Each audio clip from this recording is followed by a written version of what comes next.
नमस्कार, first India news देख रहे हैं आप और आपके साथ हूं मैं खुशबू मिश्रा। वक्त राजस्थान 10 बजे का है। चलिए शुरुआत करते हैं संभागवार बड़ी खबरों का सिलसिला और सबसे पहले बात जयपुर संभाग की करते हैं, जहां की बड़ी खबर बता रहे हैं हमारे सहयोगी विकास शर्मा।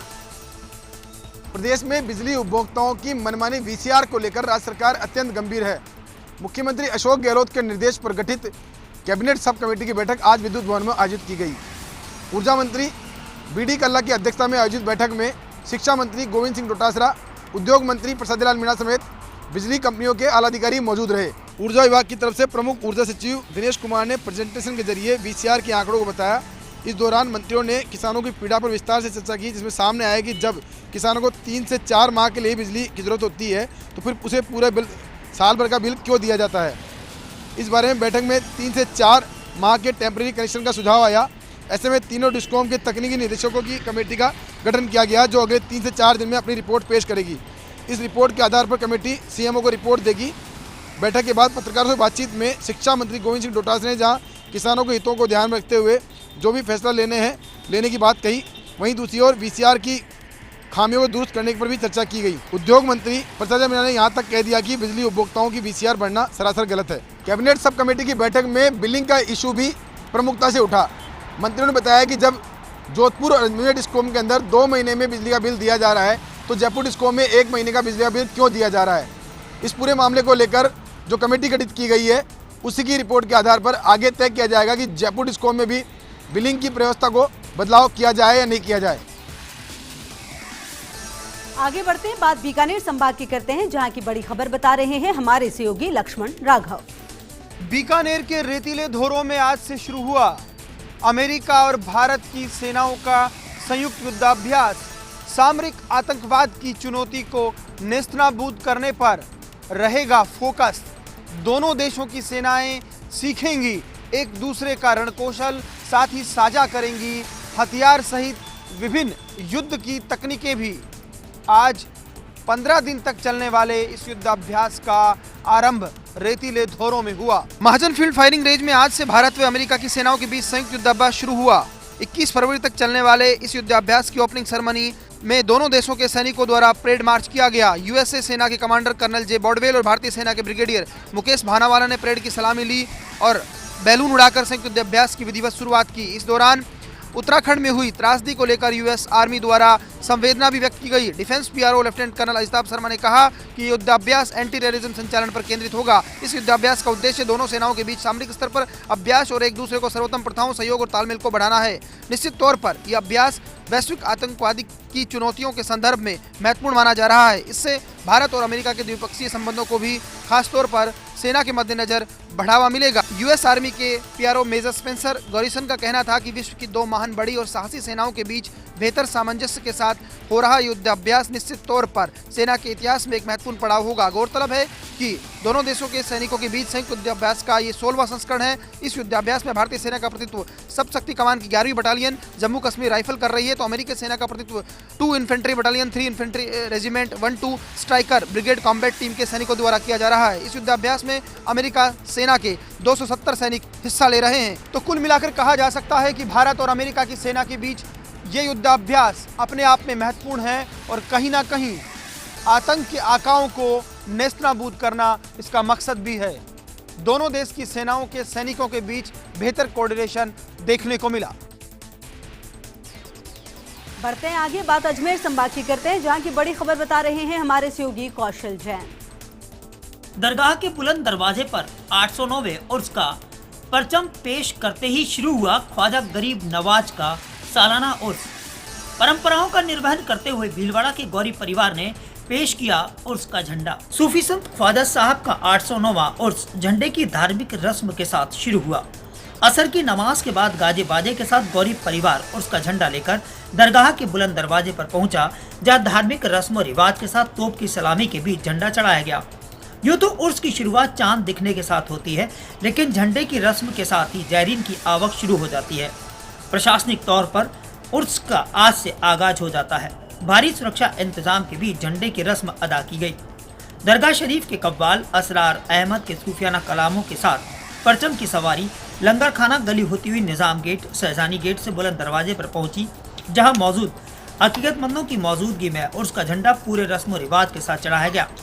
पुख्ता सुरक्षा इंतजाम के बीच शुरू हुए ख्वाजा साहब के 809वें उर्स के आगाज के दौरान दरगाह कमेटी के सदस्यों सहित दरगाह नाजिम Ashfaq Hussain, ADM city Gajendra Singh Rathore, additional SP Sitaram Prajapat व अन्य प्रशासनिक अधिकारी और दरगाह कमेटी से जुड़े लोग सहित बड़ी संख्या में खादिम समुदाय और जायरीन मौजूद रहे। ख्वाजा साहब के उर्स में यूं तो देश के कोने कोने से लाखों जायरीन के आने का सिलसिला वर्षों से चला आया है, लेकिन इस बार कोरोना का कहर यहाँ पर भी देखा जा रहा है।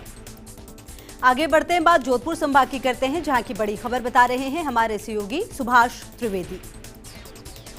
पाली में फैल रहे प्रदूषण को अपनी आंखों से देखने के लिए एनजीटी कोर्ट द्वारा गठित उच्च स्तरीय टीम जस्टिस प्रकाश टाटिया के नेतृत्व में पाली पहुंची है। उसको लेकर अजय प्रताप सिंह जो प्रोफेसर हैं वो भी उनके साथ आए हैं। उन्होंने आज यहां पर एसटीपी प्लांटों का निरीक्षण किया है। सीटीपी ट्रस्ट फाउंडेशन की ओर से प्लांट नंबर 3, 4 व 6 पर जिस तरह से पानी उपचारित किया जा रहा है उसका बारीकी से जायजा लिया है। इसके अलावा बांडी नदी में जिस तरह से प्रदूषित पानी प्रवाहित किया जा रहा है उसका अवलोकन करने के साथ साथ एक रिपोर्ट तलब की है। नगर परिषद व आरयूडीपी की ओर से 2 एसटीपी प्लांट संचालित किए जा रहे हैं। यहाँ पर सिटी सीवरेज का पानी उपचारित किया जाता है, उसको देखा है। साथ साथ इन सभी विभागों से सारी तथ्यात्मक रिपोर्ट इस कमेटी ने मांगी है। ज्ञात रहे कि जिस तरह से एनजीटी कोर्ट नई दिल्ली में पाली के प्रदूषण को लेकर जिस तरह सुनवाई हो रही है, किसान यहाँ लगातार आंदोलित हैं, उसी को लेकर इस टीम का गठन किया गया था और ये उच्च स्तरीय टीम जस्टिस प्रकाश टाटिया के साथ यहाँ पहुँची है। 2 दिन के प्रवास पर रहेगी। नेहड़ा बांध देखने का इनका कार्यक्रम है, उसको लेकर सीटीपी ट्रस्ट के अध्यक्ष अनिल गोलेचा, प्रदूषण नियंत्रण मंडल के क्षेत्रीय अधिकारी आर.के. बोड़ा के अलावा उद्यमियों ने व उपखंड अधिकारी उत्सव कौशल ने इस टीम को यहाँ के हालातों का जायजा करवाया है। खास बात यह है कि कई स्थानों पर जिस तरह से प्रदूषित पानी सीधा नदी में प्रवाहित किया जा रहा है उसको लेकर काफ़ी नाराज़गी भी व्यक्त की है। अब देखना यह है कि इस रिपोर्ट के बाद एनजीटी कोर्ट नई दिल्ली पाली के प्रदूषण को लेकर क्या कदम उठाती है। आगे बढ़ते हैं, बात उदयपुर संभाग की करते हैं, जहां की बड़ी खबर बता रहे हैं हमारे सहयोगी रवि शर्मा। सेना भर्ती कार्यालय की ओर से 20 दिवसीय सेना भर्ती रैली का आज लेक सिटी उदयपुर में आगाज हुआ। शहर के चित्रकूट नगर स्थित खेलगांव में प्रदेश के 9 जिलों से आए अभ्यर्थियों ने अपनी योग्यता का परिचय दिया। सेना भर्ती कार्यालय की ओर से सेना भर्ती रैली का आगाज आज से उदयपुर के चित्रकूट नगर स्थित महाराणा प्रताप खेलगांव में हुआ। सेना भर्ती कार्यालय की ओर से की जा रही इस भर्ती कार्यक्रम के तहत पहले दिन बांसवाड़ा, बाड़मेर, डूंगरपुर, जैसलमेर, जालौर, जोधपुर, पाली, प्रतापगढ़, सिरोही, नागौर और नागौर जिले से अभ्यर्थी यहां पहुंचे। आज के लिए पूर्व में पंजीकृत 3585 में से 1543 अभ्यर्थियों ने भाग लिया। सेना भर्ती के प्रोटोकॉल और निर्धारित मापदंड के अनुसार हुई दौड़ और शारीरिक दक्षता परीक्षण के साथ ही दस्तावेजों की भी जाँच हुई। सभी गतिविधियों के दौरान कोविड-19 के प्रोटोकॉल की पालना भी सुनिश्चित की गई।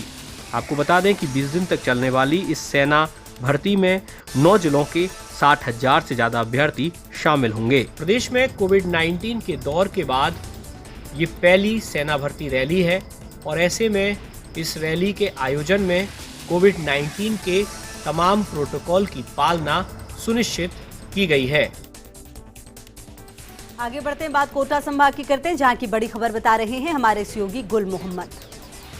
कोटा पुलिस ने एक ऐसे शातिर ठग दंपति को गिरफ्तार किया है जो ज्वेलरी शॉप पर जाकर नकली ज्वेलरी के बदले असली ज्वेलरी ले उड़ते थे। कोटा की जवाहर नगर पुलिस ने दंपति सहित 3 लोगों को गिरफ्तार किया है। पकड़े गए ये आरोपी यूपी के कानपुर के रहने वाले हैं।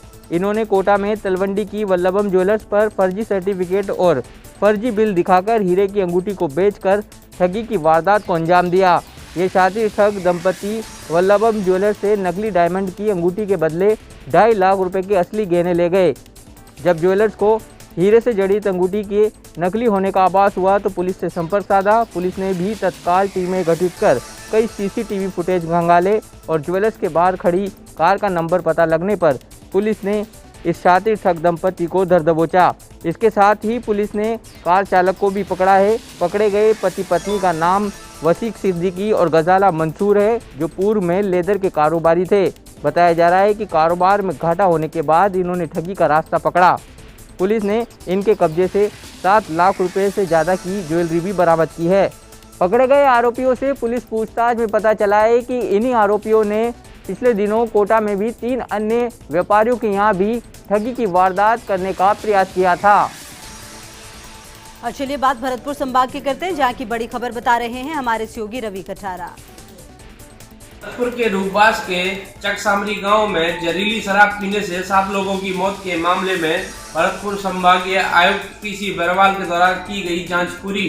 प्रदेश सरकार की ओर से जहरीली शराब पीने से 7 लोगों की मौत के बाद भरतपुर संभागीय आयुक्त पीसी बरवाल को जांच सौंपी गई थी, जिसकी समय अवधि 15 दिन रखी गई थी। 15 दिन से अधिक समय के बाद भरतपुर संभागीय आयुक्त की ओर से 50 पन्नों की जांच रिपोर्ट आज गृह विभाग को पेश की गई है। यहाँ जांच में सामने आया है कि इस पूरी घटना में पुलिस और आबकारी विभाग की लापरवाही रही थी। आयुक्त के द्वारा इस पूरे प्रकरण में बयान लेने के बाद कहीं न कहीं ये दर्शाता है कि इसमें पुलिस और आबकारी विभाग की लापरवाही सामने आई है।